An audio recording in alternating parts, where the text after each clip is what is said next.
अभी हम जो देख रहे हैं वो है फेदर टच पॉइंट। न्यूरोथेरेपी में फेदर टच बहुत रेयर दिया जाता है।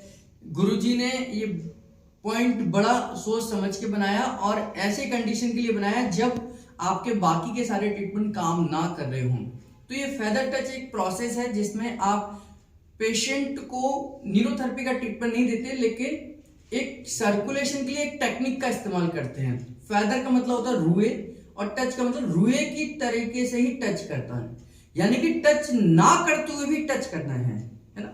और इस कंडीशन में जहां पर भी आप ट्रीटमेंट दे रहे हैं वह पार्ट पूरा का पूरा खाली होना चाहिए, यानी कि वहां पर कोई भी कपड़े नहीं होने चाहिए। हम इस ट्रीटमेंट का इस्तेमाल खास तौर से उस समय करते हैं जब कहीं पर सर्कुलेशन ब्लॉक हो गया हो या कोई नर्व डैमेज हो गई हो या नर्व काम ना कर रही हो।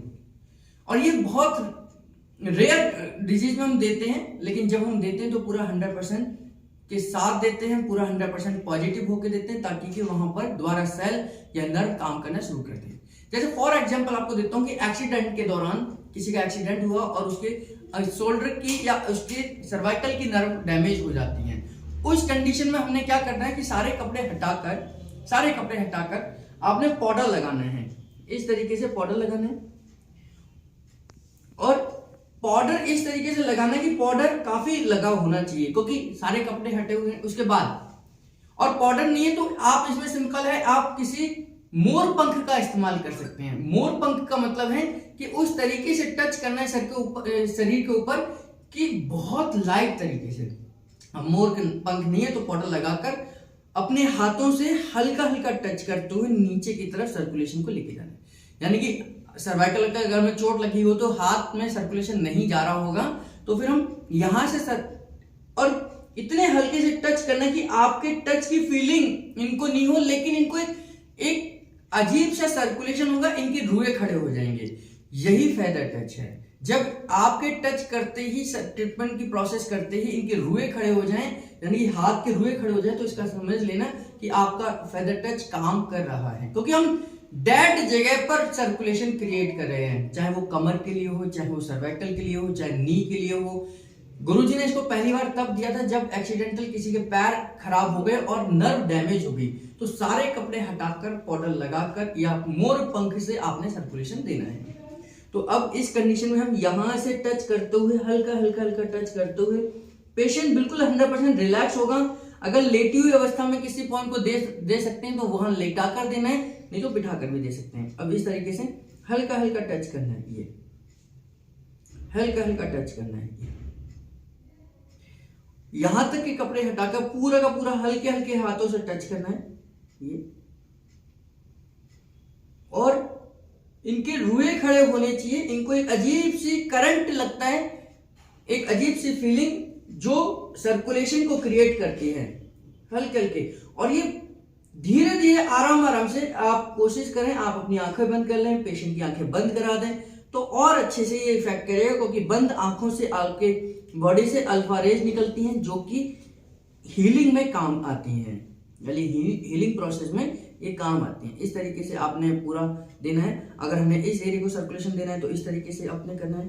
पूरा प्रोसेस कम से कम 5 मिनट तक आपने ये दोहराना है, बहुत आराम से, बहुत स्पीड में नहीं करना है। और अगर कमर में देना है तो कमर में आप उल्टे लिटाकर ये पॉइंट प्रोसेस दे सकते हैं। जहां भी आपको लगता है सर्कुलेशन बढ़ाना है वहां सर्कुलेशन बढ़ाते हुए ये ट्रीटमेंट दिया जाएगा। और ये है फेदर टच, इसका बहुत इफेक्टिव है। और अगर आप अपोजिट सेक्स ये ट्रीटमेंट देते हैं, यानी कि अगर कोई पेशेंट मेल है तो फीमेल दे और फीमेल पेशेंट है तो मेल देता है, तो इसका बहुत अच्छा इफेक्ट देखने को मिला है। और ऐसी जगहों पर जहां पर उम्मीद खत्म हो जाती है कि ये चीजें ठीक हो सकती हैं, तो एक्सीडेंटल केस में जब नर्व डैमेज हो जाती है या नर्व का कनेक्शन खत्म हो जाता है, वहां पर ये फेदर टच से वहां दोबारा से कनेक्टिविटी को जोड़ा जा सकता है, वहां पर दोबारा से सर्कुलेशन को बनाया जा सकता है और डेड हुई नर्व को दोबारा से हम तैयार कर सकते हैं दोबारा सर्कुलेशन के लिए, और वहां पर उनके पार्ट वर्किंग में आ जाते हैं। आजकल हमारे केस देख रहे हैं हम होम विजिट पर, जिनको फेदर टच से ही बहुत फर्क पड़ा है। एडवोकेट है, एक्सीडेंट में दोनों पैर खराब हो गए और आज न्यूरोथेरेपी और फेदर टच की मदद से उनके पैरों में सेंसेशन वापस आ रही है और बहुत अच्छे रिजल्ट्स हैं। तो ऐसा आप भी अप्लाई कर सकते हैं। जब कभी ऐसा कोई केस एक्सीडेंटल हो या नर्व डैमेज का कोई केस हो तो फेदर टच आप दे सकते हैं। जहां की भी नर्व डैमेज है और जहां से उसका ओरिजिन है, जैसे पैरों में अगर दिक्कत है तो कमर से उसको स्टार्टिंग करनी है, कमर की तरफ लेके जाना है। हाथों में कोई दिक्कत है तो गर्दन से हाथों की तरफ सर्कुलेशन लेके आना है। फेस में तो गर्दन से फेस की तरफ सर्कुलेशन लेके आना है। आगे की तरफ नमनेस आ गई है, सर्कुलेशन कम है तो पीछे से, यानी कि अगर आगे की तरफ है तो पीछे से आगे की तरफ सर्कुलेशन को लेकर आना है।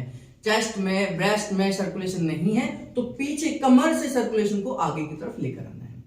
फेदर यानी कि बहुत लाइट टच, टच ऐसा टच कि जो केवल फील का टच हो, टच का टच ना हो, टच का फील ना हो, केवल फीलिंग हो टच की, उसको फेदर टच कहते हैं। धन्यवाद।